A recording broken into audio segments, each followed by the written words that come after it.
Well, hello, hello, hello. Once again, welcome back to another episode of the Summer Spotlight 2020. I am your host, Gail Nicholson. So good to see you again today. Wow, I look like I'm strangling myself here. Today, I am super duper excited. Like, I'm not excited every day, right? But today I am super duper excited because I have been watching this particular person develop their business and go brick and mortar this year, launched everything. It was doing beautifully right around February, started doing first stuff, and COVID. And so this guy has, in the trenches, in real time, completely pivoted to his entire business model after working on it for so long and just kept going. So I am so proud to introduce you to Mr. Patrick Kirby, the founder of DoGoodBetterConsulting.com. Yes. Thanks so much for being with me today, Patrick. How are you? I'm doing wonderful. Thank you so much for having me on. I'm ecstatic.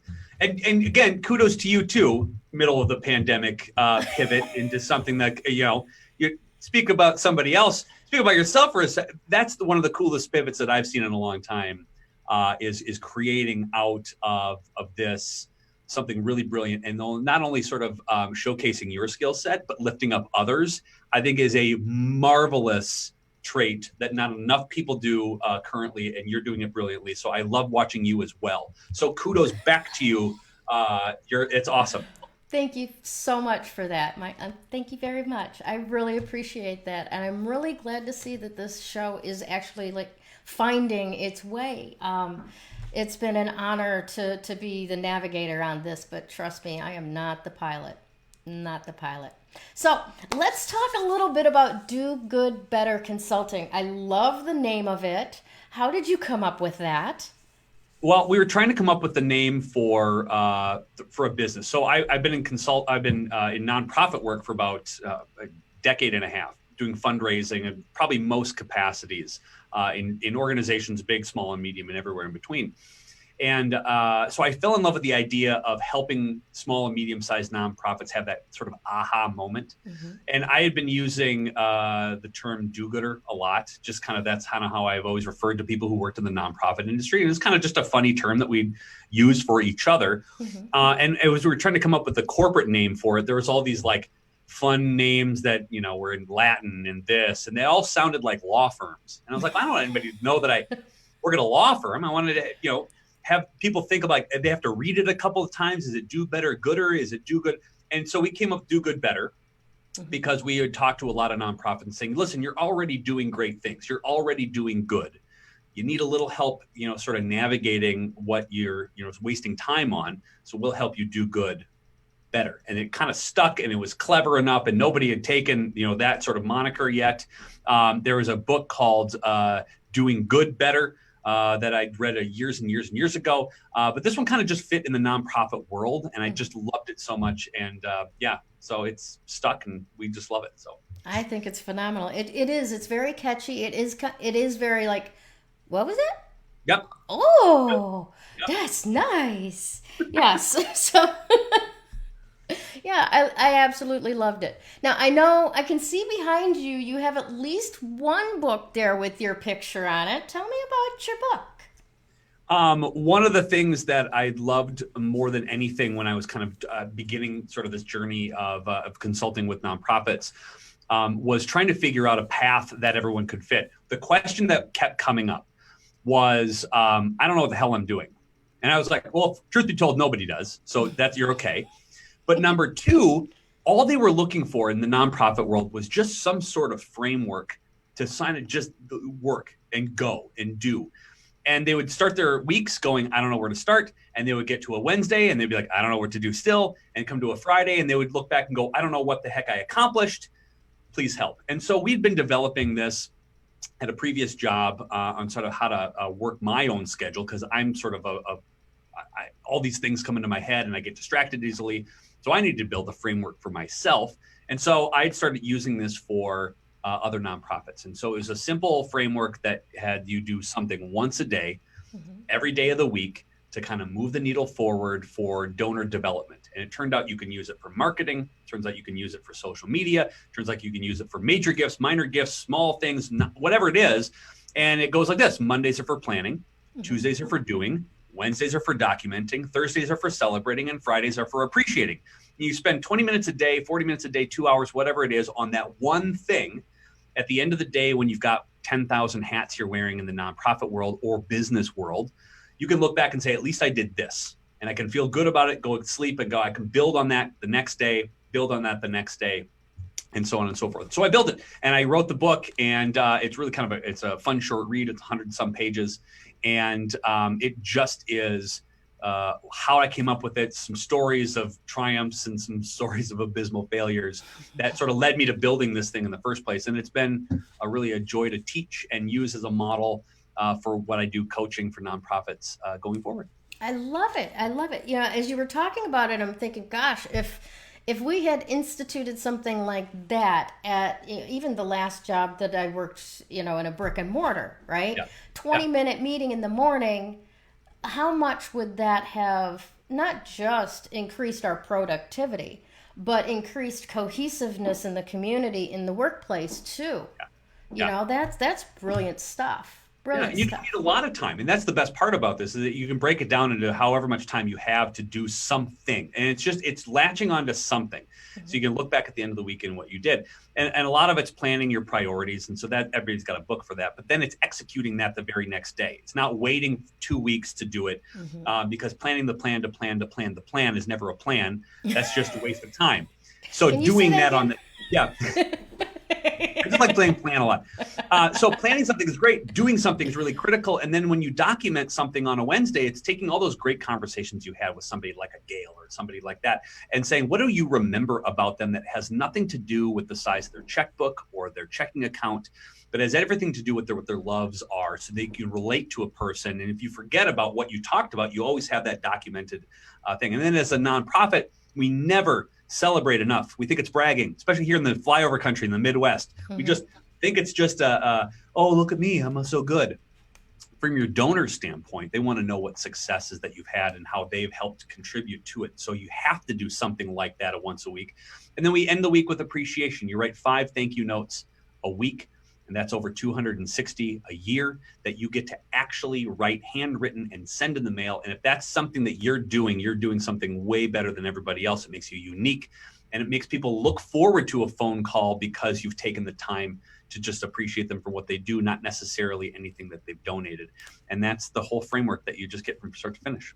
I love that. You know what? If anybody watching this just wants to take one piece of that, institute the thank you notes. I don't care if it's an email.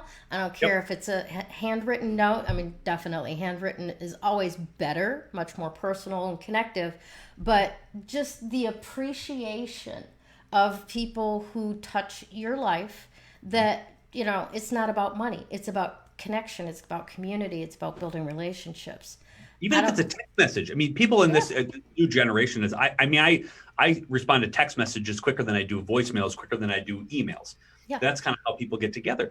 And what if you randomly texted people random notes of appreciation at any given time? There's no reason behind it. You scroll down. And in fact, if you're watching this and you've got your cell phone out anyway, you're on your cell phone, take your messenger out, right?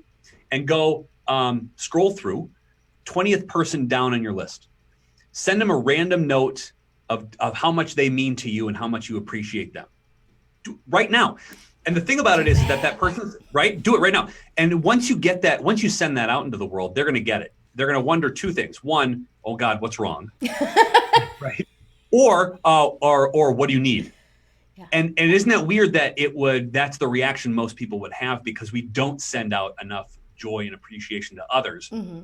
And if you're an organization, you're a person who represents an organization or a business or whatever that is doing that on a regular basis, people look forward to it. Mm-hmm. And they know that you're authentically interested in them, old Dale Carnegie techniques. Mm-hmm. And that separates you from everybody else who's solely concentrating on sales rather than relationship building. And that's really the key to fundraising.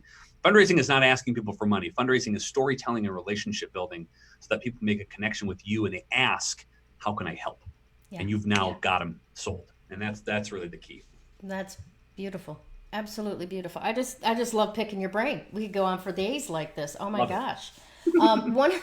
One of the things that you brought to mind when you were talking is a little step beyond that, and I'm not trying to put a cherry on top of your program because I know that that is amazing stuff. But it reminded me of when I took a challenge. I was working with a coach, and she challenged me just to reach out to people and ask them, "What can I do to support you today?" Yeah. Yeah. And man, we got the whole run of the gamut as far as different responses and stuff. But for most people, it was just like, you know what? You just did it. Mm-hmm. You just did it. You came out of the woodworks and let me know that there's somebody out there who knows, likes, trusts, and wants to support me. And sometimes that makes all the difference in the world for a lot of people. There's no better time than now to do that. I mean, in a world where, as an extrovert, this has been soul crushing to me. This whole like not being able to high five or hug anybody, and this is awful. So the way that you can do and feel like you are making a difference in other people's lives or bringing joy on a regular basis is doing exactly what you just said, which is just reaching out and saying, "How are you doing? How can I help?" There's no intention of like, "Hey, I got a program I want to sell you. I've got a book I want to sell you. I want this. I want." No. I'm literally interested in how you are handling this because I'm struggling. I know that you're probably struggling too. Let's talk about it. And so at least you've got some common ground to talk about and start there. And then that begins to, pile on those bricks of trust and bricks of appreciation on top of that. And you're helping somebody the way that you're helping yourself by asking that question. So that's brilliant. I love it. Awesome stuff. Yeah. Now let's let's get into the meat and the potatoes of the conversation now.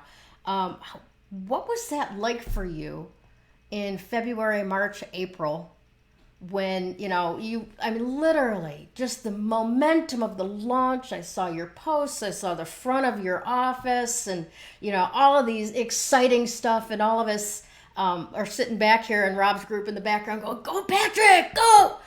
Just we're so excited for you. And then boom, the world turns upside down. Mm-hmm. What was that like for you? That's the scariest moment ever, I think, as a business owner, when you just sort of take a leap and you're going to, all right, I'm going to get an office. I'm not going to be at my kitchen countertop anymore. I'm going to get a big kid office. I'm going to do that. And then you invest in it. You kind of create, you want to make, you have space for people to come in and brainstorm with you and ideate with you and craft out plans and host people and really sort of get that brand rolling. And then again, everything stops. And in March, when I was kind of looking at this going, all right, we lost a couple of clients here. Everybody had to drop off and push back 3.5 months. Now, what do you do? Now, could we have waited out and just said, okay, let's just kind of pivot back and just kind of just wait this thing? Or you could make a move. And what's that move? And I think that's where I was so excited about. I used it as an opportunity to say, okay, what am I doing that's just wasting time and opportunity, like wasting opportunities? What am I not asking others?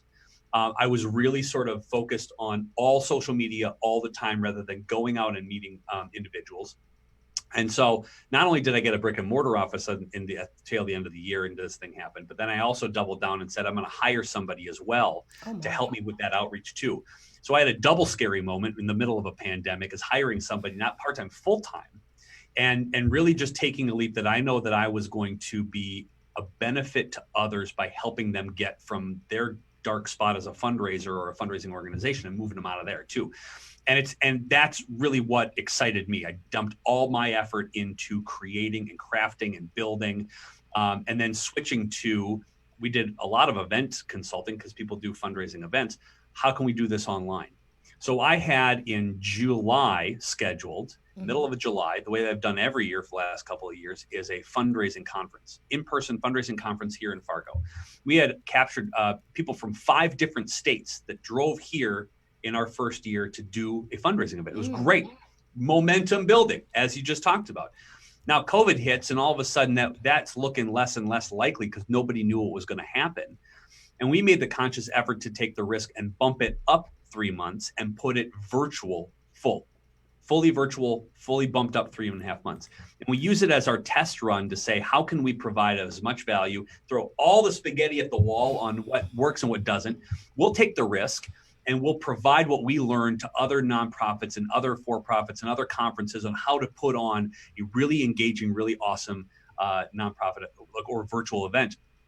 And it hit, and everything that we put into the effort, and everybody saw us sort of push all the chips in, and the feedback was great, and the momentum was building back up again. And then that was the dip of like, my God, what are we going to do? Let's double down our efforts. And it really became, I know that this is going to work. I know maybe not everybody else does, but I have it in the gut instinct was like, I think this is going to be the way of the future, regardless of if you had in-person events and you need them and you love them and you have to have that.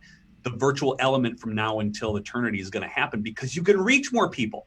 So then this year we had people from over 4 different countries, 14 different states beam in. We had speakers who we would have never gotten involved, who had free time now and were able to beam in and give their wonderful opinions and thoughts to give. And so that was the whole moment. We're like, well, let's give as much as we possibly can. And it was beautiful. So this whole like just dark, dour moment of like, now what do we do? And then taking all of that sort of negative energy and wrapping it around and saying, all right, we're just going to go full all in here to serve others and to help them do it and take the risk on ourselves. Is this going to work or not? And then just go full bore. Nice. Gosh. So a lot of sleepless nights and more sleepless nights going, I can't believe we've done this. And then running. And at the same time, and then we're navigating no school. I've got 3 small children, and that 2 of them are school aged. So now school completely shuts down, and you got to work on your business for half the time because my wife and I have to ping back and forth between being a teacher and a dad and a mom, and then being an employee. And what we should have been doing is I should have been working on my business 14 hours a day. I was working on it 4. Maybe that, because I had been distracted by school, and you got to make sure that your kids are, up to date and they're keeping up. And then there's no daycare because those shut down too. So then it's the balance of whether are you entrepreneur 1 hour? Are you dad the other hour? Are you teacher this? Are you husband this? That's the most stressful thing about this whole entrepreneur world. And I'm sure that you know this as well, is that you have to play so many more different roles. Mm-hmm. And the things that you need to concentrate on, you don't have the time to. And ironically, going back to book stuff, is that's really how I got in that groove back, is if I can do 20 minutes a day, if I can take my own GD advice and just work on small pieces to the puzzle, I could probably dig myself out of there and double down on a lot of those efforts. And I think that worked. But that was and I think this was the great equalizer too, wasn't it? Where there wasn't a person that was not affected by it. Right. And I think that's what gave me a sense of calm too, is that everybody I think had that moment where they say, my God, I must be the only one stressed to the hilt. And it was everybody. And I think that gave me peace of mind and calm and reaching out to people to say, listen, how are you doing? Mm-hmm. How can we work together? How can we partner up? And so that's where this kind of came in. We've got a couple of different business partners who said, we all know how to do this. Let's work together on virtual events. Let's work together on some content. Let's work together on educating people and building, folks up and helping out the best we possibly can and giving more than we're getting, knowing that it's going to come back tenfold. So, right. It really is amazing to me to see how much the virtual community has pulled together. It's not like 9/11, right? But it is. Because it's just the response is an entirely 180 shift from it, right? Back in 2001, we were kinder to each other, we were nicer to each other in person, and more supportive that way. Whereas now, you've got your dark and you've got your light. You've got the Facebook that you scroll through that it's just people complaining about and arguing with each other about masks. Right.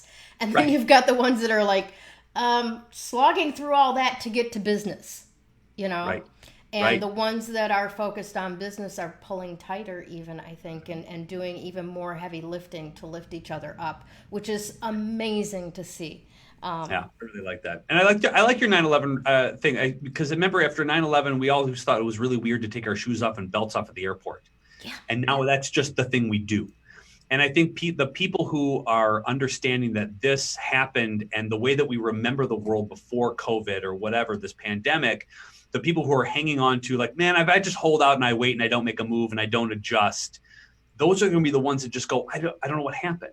And the ones that acknowledge that this is going to be a reality for a while and that this is the normal, not new normal. This is now normal. are going to be succeeding. And I think that's where I think we can lift people up together in that online community, is saying, listen, you get it. Let's go. And here's what we're learning. And here's what we're doing.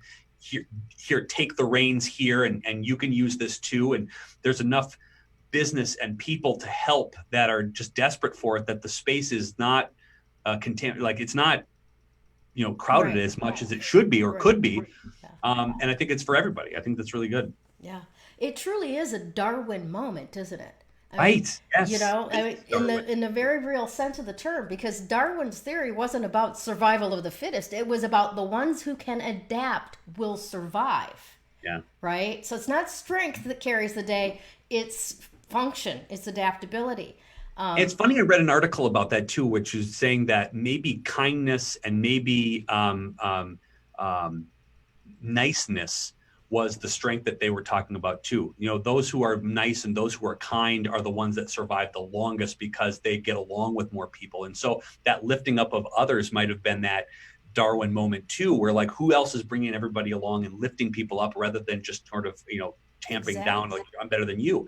And so I think you make a really interesting point there, because I think that's it. It's the ones who are going to adjust. Yeah. Well, like they say, the meek shall inherit the earth, because they're the only ones that haven't pissed anybody off enough to kill them. Oh, yes. I love that. All right. So tell me you've really given us a good overview of how your organization did that shift and is lifting other nonprofit organizations up into adapting into virtuality. Now, for all of our small little mom and pop ones out there, what kind of advice can you give them to do their own pivot? Maybe we've got, more nonprofits that fit that explanation than I do. What do you got for them? It's finding ways that are unique but authentic to you, and not really doing what other big boys and girls are doing in the industry. And I think a lot of that has to do with personalized content and just being out there. A lot of nonprofits and a lot of businesses are probably waiting for the perfect time, the right time. They're going to get everything edited out perfectly before they launch it, or they're going to get all their talking points perfect before they start actually having conversations. And that's not what people need right now. People need authenticity more than they do scrubbed down perfection. And if you're waiting for the perfect and right time, it's never going to be the right time, because it's never going to be perfect and you're never going to be happy with it. And that engagement piece that I've seen a lot of, those who are authentic and who don't mind if they have the ums or the ers or the what, that's how you speak. And if you're overly enthusiastic, be overly enthusiastic. I think that the ones who will succeed out of this are the ones who just turn and go, you know what? I know who my audience is. I know what they want from a connection. And I'm going to actually do it. We talked about that earlier. If you're planning on doing something, that's great. Right. If you're not executing on that plan, or you're not doing something about communicating and connecting with people on a level that's not, I think you're going to be at a loss. And I do think there is room for personalization and picking up these supercomputers in our hands. Picking up the phone and calling somebody is now the most intimate thing that you can do, because everybody is sitting online, right? Yeah. Everybody's sitting online. Nobody's expecting a phone call. And as long as you're calling people authentically, again, say thank you, say how are you doing, reaching out and saying how I can help, that's now becoming a thing that is a little more personalized, that a personal coffee meeting or a personal meeting one-on-one is now going to be. Because you can't get in front of people. That's not reality. But you can pick up the phone. And people who are not willing to pick up the phone or do something like that are going to be really far behind. Agreed. And, like we used to call it the 400-pound phone, because might only be 10 ounces, but yeah, it's hard to lift. It's hard heavy, to push those buttons. But when nobody else is doing it, and when nobody else is doing it that doesn't want something or need something from somebody else, you're going to be the one who's unique in the sense that people will look forward to your calls. If you know people on your call list, if they call you, they need something, and the only reason they get a hold of you is if they need something, right? Oh, yeah, we all have my kids right there. When your kids call, you could probably, every time your kids call, say on the phone when you answer, what do you want now? And you'd probably rewrite 90% of the time. And so don't be that business person or the nonprofit person that is, what do you need now? How much money do you need now? because they're not going to pick up the phone. They're not going to do it. So have conversations with people that are authentically about the opposite of what you're trying to sell or promote or solicit, because that will build you a better relationship in the long run. And they'll be looking forward to you calling and looking forward to your emails rather than just dreading it, going, ugh, now I got to write another check. Right. Right. That is absolutely true. And forgive me, I had a question that I was going to ask you back, but I just got distracted by denying another second phone call. Yep. Somebody wants something from you for sure. Yeah. Yeah, exactly. No, and that is absolutely brilliant. Now, if there are people out there watching that have been doing fundraising and have succumbed to this, how do I want to put it, this background vibe of, oh, nobody's got any money, nobody knows where their next check is coming from, even if they've got money, they're not going to let go of it because of uncertainty, all of these money conversations that leave you wanting to say no for the person before even picking up the phone, right? What can those people do to get back in the swing of things? First of all, buy the book, read the book, put the book to work, right? But what else can they do to get back in the swing of a momentum that they can, recover from this? It's a big hit. Yeah, it is. I would say a couple of things. One, the people who have wealth still have wealth. In fact, the people who had wealth before this are probably more wealthy now because they've been playing the stock market. They know how to play that, right? I think when the stock market was down, everybody was super worried. Everybody was like kind of a little hanging on. It's back up. People are ready to go. It's going to be fine. People who have money still have money. Now, it's really connecting with the people who maybe have capacity, and it's being connected on a deeper level than just, I need some funds to do this. So if you're talking to people, talk about your impact. Not how much you need, but how much impact that you're not making because you don't have funds to do it. Brilliant. Right? Start with the conversation. And this is mentors all over the place will tell you something like this, which is start with the conversation of, if your organization goes away tomorrow, what's the impact left in your community? If you're a homeless shelter and you have to close down, what's the impact on the amount of people that you are going to have to turn away? Where do they go? What do they do? If you're a food bank that you have to shut down, how many families go hungry? How many families then are turning to other avenues to gain money? What is your the pebble in the water reaction, and how many ripples are going out negatively if you go away? And if you start with that as an internal conversation, all right, now how do I twist that into a positive? So now you're talking with your donors about saying, listen, we serve this many people. We've seen a huge uptick, which means we are putting more resources into X, Y, and Z.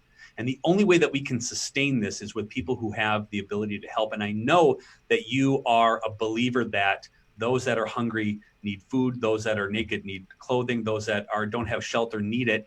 And you're one of the few people in this community that have the ability to help at an exponential level. Right. That's sort of propping up and having them understand and realize that they are the ones who are the key to helping organizations. Another one too is just giving yourself the confidence to go in there and say, we need some help because we're putting all of our eggs into this particular basket and people just desperately need. People want to help. They just don't know how. So you got to find their how and you got to connect it to their why. We talk about this. This is mindset stuff 101, right. But really, if you don't know what their why is, you can't really connect. So you got to ask them why they give to the organizations. What other organizations do they give to? If you're a donor, you on average, how many places do you donate to a year, Gail? Me personally, I'd say probably about 4. Yeah, average is like 4 or 5. So that means you're not stealing money away from another organization. You're trying to align yourself with somebody who gives to 4 or 5 organizations in a year. So what if that organization hasn't sent a thank you note in a year? What if that organization hasn't reached out and asked them how they're doing? Mm-hmm. What if that organization is only asking them for money and you come in as an organization, ask how they're doing? How can you be of help? appreciate them for their gifts for other organizations. Be radical about this kind of stuff. Have conversations the way that you would want to have other people have conversations with you, and try to navigate where their love is, what they want to fight, how they can be champions for that. Once you know that, now it's going to be easy because you can align them with everything. And once you have alignment and once you have the understanding of their capacity, that's the perfect time to make an ask, because you know everything you need to know about that person. I was given, and it's in the book too, a mentor of mine taught me, never ask for somebody or never ask for a major gift unless you know the name of your donor's dog. And it means you're asking questions that are different and asking questions that are personal, that have nothing to do with their capacity. Right. And that means you have a better relationship with them, and you can have conversations with them freely the way that you and I do, that has nothing to do with business. It's all about just kind of how to help others. And that becomes a intimate part of the conversation. And then they trust, and they trust you in order to do good in the community. And there's where your fundraising happens. It's that moment where you just both realize, like, boy, you love what we do. We love you to help us. We're going to make a perfect pair together. Let's go make magic in the community. Right. You know, I love that. To put that in a nutshell, I would call that being Santa at Macy's. Do you remember the movie? The Miracle on 34th Street? Yes. Right? Yes. And it's the same mindset. I don't care if you can get it here. If you can get it there, that's great. The thing that's important is the kid gets what they need. Exactly. Or want, whatever the case may be. Yeah. You know? Yeah, that's brilliant stuff. That right there, that is gold, right? I could do a 5-minute on that and sell access to it on YouTube. Yeah, we're gonna bottle that one up. Right? But again, that's how you get out of your rut. If you just don't know where to start, ask people for their opinion on things. And if you're really nervous and you're not ready to make an ask, and you don't really know how to make an ask, have donors help you, and do it like this. And we talk about this in the book too, which is go on a test ask.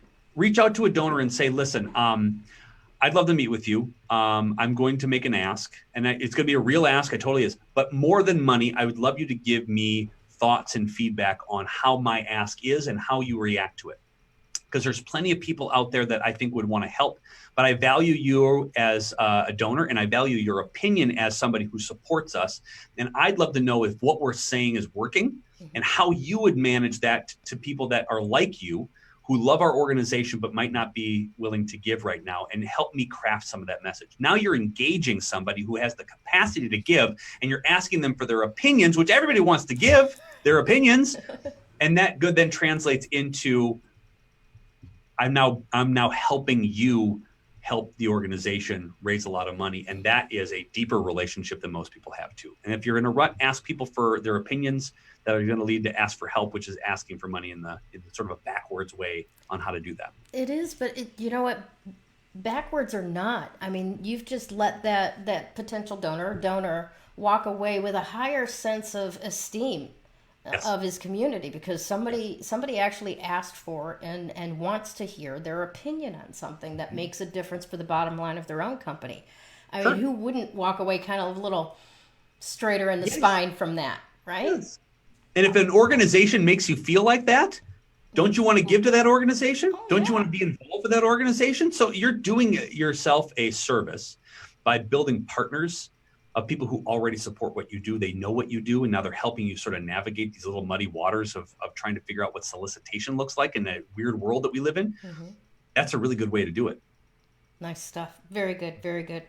Now, do you have any top tips for how to make fundraising easier across the board? I mean, for whatever reason, whether it's mindset, I don't want to ask for money, or whatever it may be, sometimes it's difficult for people to do that. What can make it easier?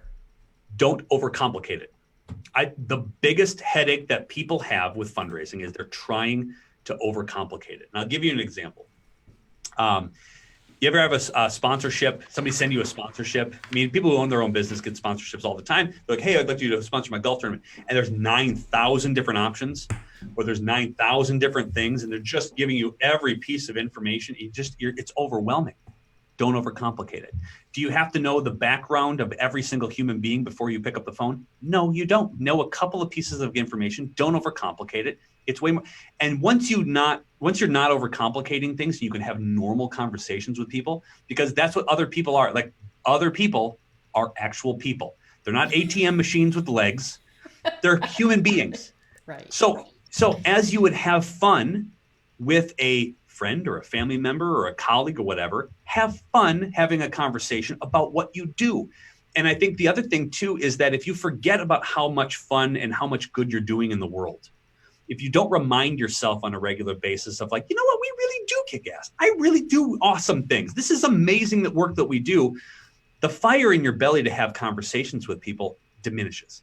So have that fun, have that enthusiasm. In fact, do fundraise as if you would want to be fundraised too. Have somebody who is just really energetic about these things. Smile a lot. If you have to do Zoom calls, put your face on the screen. Don't hide your face, and so you can actually react how you look in real time to actually present well. I mean, those are the kind of things that are going to have fun. And as soon as you see somebody smile, or as soon as you make a human connection like that, that's a little deeper than, hey, here's some things that we did this year, and you relate it, that becomes fun again.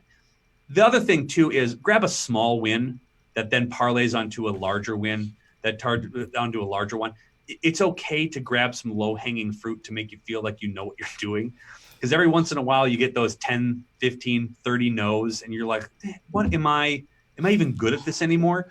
Find a yes. Find a yes to a meeting. Find a yes to, I will help you with this project. Find a yes that I will introduce you to somebody.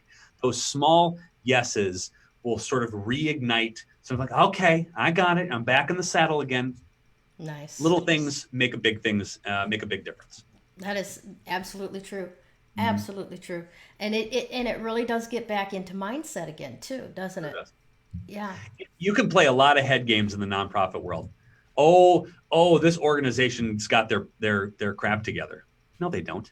They got a social media team that puts that together. They don't. They're doing the same thing that you're doing. They're banging their heads against the same wall about the same topics with the same board members that are driving them insane with the same topics. Mm-hmm. Everybody is equal in the insanity that is the nonprofit world.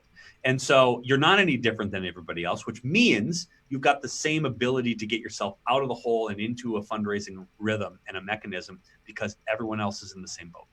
Right. I would add to that, on top of what you just said about that, is the attachment. Don't be attached. Like when you're having fun, right? When you're having fun, you're going with the flow. Everything is what it is, right? You start getting attached to a particular outcome. Like I'm gonna get this huge donation from this particular person. You will energetically send them running off into the hills, and they'll never speak to you again. You know, nobody likes to be clawed at. And that's what attachment feels like. I mean, I'm speaking in nonprofit like I know, but in sales, it's the same thing. As soon as I start going, I'm going to get this contract, poof, I might as well lit it on fire. You're never going to know when somebody's going to donate. You're never going to know how much they're going to donate. And the only thing that you can control, because you can't control those two things, is field activity, or how many times you make a connection that's human. That's it. And the more times you're human connected to somebody, and the more times you're relatable to somebody, the better chance is that you're going to get more money in a quicker turnaround time. And that's it. Mm-hmm. So don't worry about that end game. Worry about the long game. Worry about how long of a relationship do they have. The ultimate gift is somebody who says, I love your organization enough that I'm going to give you something when I die, in a portion of what I've built up over the years. Legacy giving. The only way you do, nobody meets somebody for the first time and said, I'm so moved by you, I'm going to give you all my money. Nobody does that. That's not how it works. And in fact, if you're ruined my fantasy. I know, right? I feel like I really haven't. That's not how this works. And it also doesn't work that every time you meet somebody, you have to ask them for $1 million, which is, I think somebody thinks about that when fundraising, like, I don't get asked for $1 million. Well, good. Rarely do people ask for $1 million. So understand that you are playing a long game to make sure that they feel like they are making a maximum impact at the organization level, and the organization itself is making maximum impact in the community. And thereby they are bonded with you so that they feel for the long term that they're going to make a massive difference to the groups that they love in the first place. And you know that because you have conversations with them about it. And that's where you need to hold on. So you're 100% right. Don't attach yourself to a specific thing. You can ask for a sponsorship. You can ask for a team to play golf. You can ask for a low-level gift. That's fine. But don't attach yourself to a fantasy that is, and if you don't get it, you're decimated by it, right? Play the long game. Play the long game. Nice. Now, do you have, first of all, this has been an absolute gold mine of information and encouragement and good advice. So thank you very much for your time and for the benefit to my audience. I really appreciate it. Well, thanks for the opportunity to chat. I love this kind of stuff, and I love the platform too. This is super great. Awesome. Yeah. Well, do you have any final or encouraging thoughts for any sort of nonprofit fundraiser in this time of uncertainty? What can they hold to from you? Keep on keeping on. Carry on. Don't worry. I know it's a very frustrating time, and I think it's really, you'll probably have a board of directors who is probably just chewing down your neck to how much money's coming in and money's coming in and money's coming in. You probably have an executive director who's like, I don't know where the money's coming in. Where's the money coming? Where's money coming in? If you are concentrating on relationship building, if you are concentrating on opening doors and telling your story to as many people as possible and passionately talking about that kind of stuff, everything will line up into place. Don't be afraid of your story. Your story's amazing. Don't be afraid of a budget. It'll make it if you're putting in the work and the field activity. Remember, get out there and talk. Don't benchmark yourself about how much money's coming in right away. Benchmark yourself about how much time you spend talking with people and connecting with people and telling your story and being authentic and being awesome and positive about what you're doing in the community and the impact you're making. That's where you spend your time and your energy. And if you're spending all your time and energy doing that, everything's going to line up exactly where you need to, because you're just not worrying about paperwork, spelling things that you have to do, overcomplicating your solicitations, overcomplicating your stories in your emails and checking them 400 times. Be authentically you, be passionate about what you do, and get out there and have a little blast talking about what it is. Remember what got you started there in the first place. Harness that energy that you walked in the door with. I'm going to go change the world, and go do it. Go do it. Beautiful stuff. Beautiful. Thank you once again, Patrick, for being here today. I wish you all the best. And if there's any way that I can be of support to what you're doing, please don't hesitate to ask. You've got my hands. Oh, you're the best. Well, thank you for what you do. And again, thank you for this platform, for everybody who gets to enjoy being interviewed by you and what you're offering to everybody as far as access and promotion and that kind of thing. It's brilliant. I think you're doing a fantastic job, and I love the pivot. It's really one of the most fun things I've been able to watch. So kudos to you. Thanks so much, Patrick. All right, Facebook, have a fantastic day. And actually, we're going to broadcast tomorrow. See you soon. Bye. When you open your energy, that recovery progresses so much faster. That recovery is possible. You do not have to live as a victim until your last days. You have unbelievable strength, and I know that because you're still here. Do you want to create something completely unrecognizable with your life? I can show you how.